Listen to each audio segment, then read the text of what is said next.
Hello বন্ধুরা, এখন আমি তৈরি হচ্ছি এই কাছে বাজার যাওয়ার জন্য।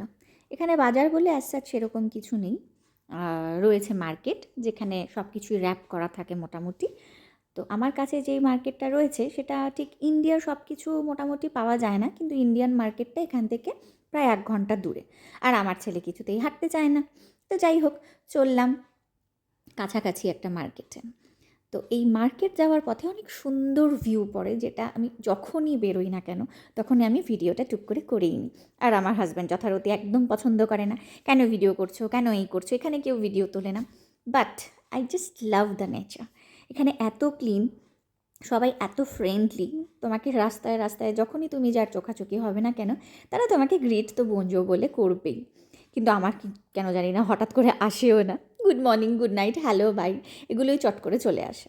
তো যাই হোক, রাস্তায় চলতে চলতে অনেকটা দূর, মোটামুটি এখানে 20 মিনিট হাঁটা রয়েছে।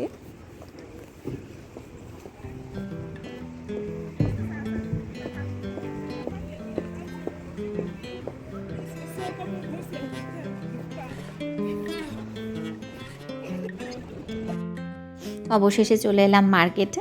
এখানে ভ্যারাইটি রকম পাওয়া যায়, এমন কিছু নেই যেটা পাওয়া যায় না।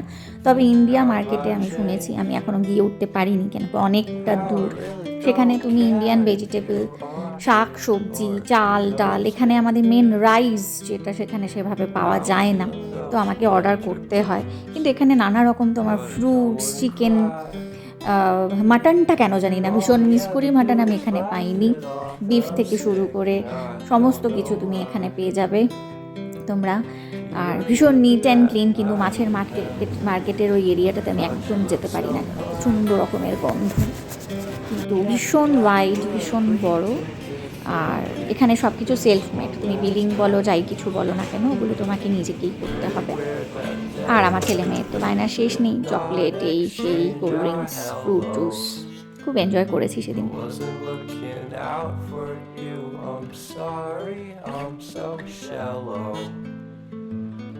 I'm still looking forward to